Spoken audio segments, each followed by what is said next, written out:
네, 안녕하십니까. 로집사 이정희 변호사입니다. 오랜만에 이제 유튜브를 찍게 됐는데요. 뭐 자주 해야 되는데, 이제 뭐 제가 게으른 것도 있고, 그러니까 지금 제가 하고 있는 여러 가지 집단소송이라든지, 뭐 가상자산 또 회생 파산 관련된 내용 중에 좀 새로운 이슈 되는 게 좀 많이 없기도 하고, 뭐, 그래서 조금 늦어졌습니다. 그리고 또 하나는 저희가 집단소송에 대해서 저희 좀 사회적으로 이슈가 있는 사건을 많이 하다 보니까 그거에 대해서 이 유튜브로 좀 그 소송에 관련된 얘기를 설명을 드리거든요. 근데 그런 부분에 있어서 좀 뭐 법원이나 아니면 이제 상대방 측에서 그 정보 제공을 좀 적당히 해달라는 취지도 나오기도 하고 다양한 문제가 있습니다. 오늘은 제가 이제 아침에 출근하면서 저는 이제 집단 소송과 관련된 것들을 이제 가끔 이제 막 찾아보는데요. JTBC에서 방송한 그 한양화로라는 소고기 프랜차이즈에 대해서 얘기를 해보겠습니다. 뭐 너무나 유명한 배우를 또 그 광고 모델로 썼고, 그리고 뭐 저도 잘 모를 때는 이게 엄청나게 이제 자본 투자를 받고 프랜차이즈를 확장을 하는구나라고 생각을 했었습니다. 그런데 여기서 두 가지 큰 오늘 그 방송을 들으면서 생각이 들었는데, 하나는 전통적인 프랜차이즈처럼 그 가맹점주에게 이 프랜차이즈와 관련된 모든 어떤 권리 이런 거를 다 주는 건지, 그리고 뭐 아니면은 지금 돈만 투자하면 이 프랜차이즈와 관련된 거는 이제 그 회사에서 운영을 하고 배당금만 주는 건지, 그게 차이가 좀 크다 이렇게 생각이 됐었는데요. 오늘 그 방송한 그 JTBC에서의 방송 그 제가 유튜브에서 본 것 보면 뭐 두 가지로 큰 문제가 있다고 봅니다. 하나는 거액을 투자하면 단기간에 2배 이상 금액을 주고 원금을 보장하겠다라고 하는 것이고요. 이렇게 지금 사업을 이제 소고기와 관련된 프랜차이즈를 하겠다라고 생각해서 뭐 다수의 당사자로부터 이렇게 돈을 받는 경우는 법률적으로 크게 문제가 됩니다. 주식 같은 경우는 뭐 명백하게 자본시장법이 적용돼서 내가 어떤 사업을 할 텐데, 뭐 리조트나 카지노 사업을 할 텐데 돈을 투자해라 라고 얘기하는 경우에 가까운 지인은 한두 명에게 뭐 사실상 지분을 주고 투자를 하라 이렇게 할 수는 있겠죠. 그런데 그게 아니라 일반 다수를 상대로 그 주식을 매수하라고 하는 것은 증권을 판매하는 것이 되어 가지고 그 공모에 있어서 그 자본시장법의 엄격한 규정을 지켜야만 합니다.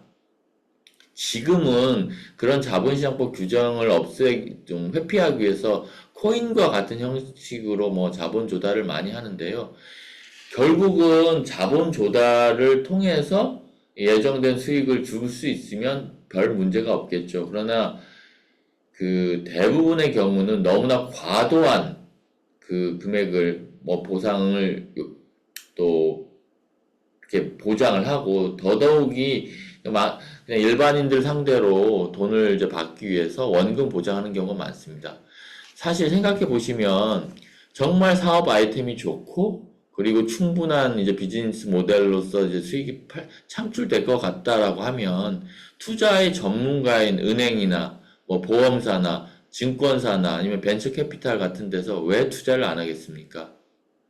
그런 투자가 어렵기 때문에 일반인들 상대로 하는 경우에는, 그 상장을 시키지 않는 경우에는 일반 공모를 할 수 없게 만들어 놓은 거죠. 그것은 수백 년간 내려온 주식회사 제도에서 많은 어떤 피해를 받고 경험을 했기 때문에 그렇습니다.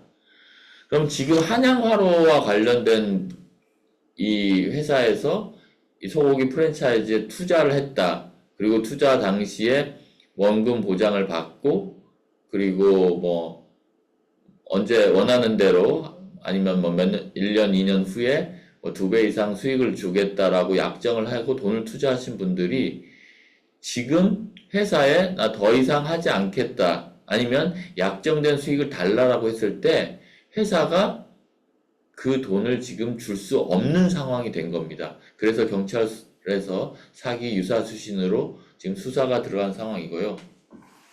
그러면 저희가 처음부터 얘기한 것처럼 형사적인 문제에서 만약에 유죄 판결을 받고 뭐 확정이 된다면 과연 피해 회복을 할 수 있는지, 그게 가장 큰 문제입니다. 형사적인 처벌은 국가가 형벌권을 행사하는 것이고 피해자에게 그 피해 금액을 다 돌려주는 건 아닙니다.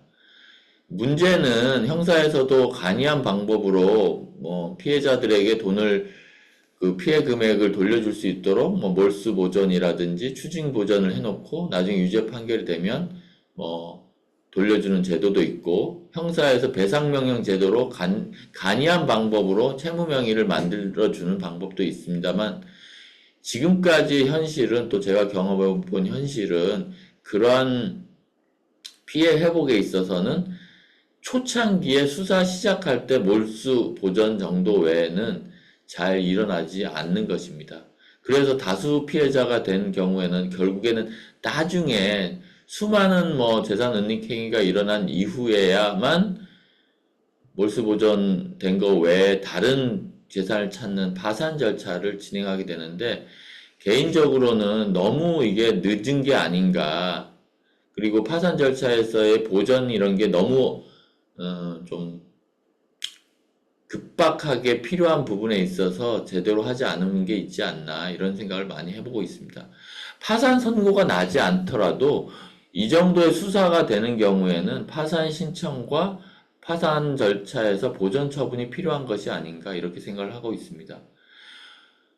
그 피해자들이 낸 돈이 충분히 어떠한 자산으로 담겨 있다면, 그리고 그 가해자들이 뭐 여기저기 은닉하지 않다면 뭐 피해 회복을 할 수 있다는 것은 수학적으로 가능하겠죠. 그런데 현실은 자회사를 설립해서 거기에 돈을 넣어두던가, 자회사를 통해서 부동산을 하던가, 아니면 가족이나 가까운 사람을 위해서 부동산이나 뭐 자산을 취득한다거나, 아니면 초창기에 가입한 사람에게 수당이라든지 홍보비라든지 마케팅비라는 이유로 거액의 투자 금액의 뭐 20%, 30%까지 되는 거액의 돈을 지급하는 형식, 그렇게 되는 형식을 많이 갖추어 있기 때문에 그런 부분을 빨리 좀 보전을 해서 더 이상 은닉할 수 없게 하는 게 필요하지 않나, 이렇게 생각을 합니다.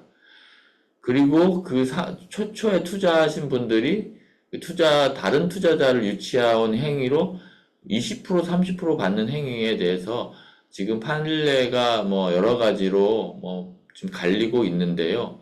저는 엄격하게 그 돈의 원천이 피해자의 돈에서 나왔다고 하면 그 돈을 보유하는 게 과연 정당한 것인가, 이런 생각을 해보고요. 이게 지금 사실 예전에 대법원 판결에서 뭐 잘 인정이 되지 않았는데, 이런 다수 피해자 상대 소송의 경우에는 그 부당하게 피해자들에게 받은 어떤 홍보비라든지 마케팅비도 다시 환수하는 절차가 필요하지 않은가 생각합니다.